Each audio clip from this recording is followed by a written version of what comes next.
Well, here we are in Point Pleasant Beach in the midst of what is a major northeaster, and our stern, which I'm taking these pictures from, is pointed right into the wind.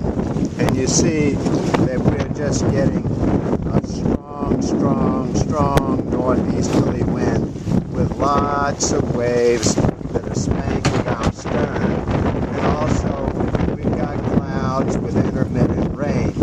This is a classic New England style northeaster, or nor'easter as they say.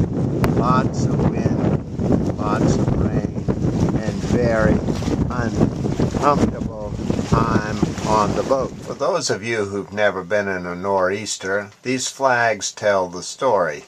Our stern is facing into the wind, and we will tell you about this nor'easter, but just get an idea of how stiff the breeze is.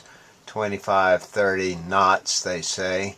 You just look at these flags and they tell it all.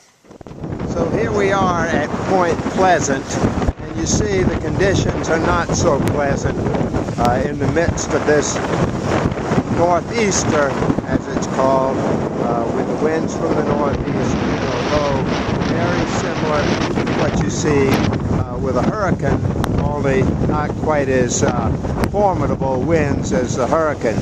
But this is supposed to be a quiet river in Point Pleasant, New Jersey, that is quite frankly just not having a very pleasant day. For the Weather Channel, reporting from Point Pleasant, New Jersey, this is Jerry Reeves.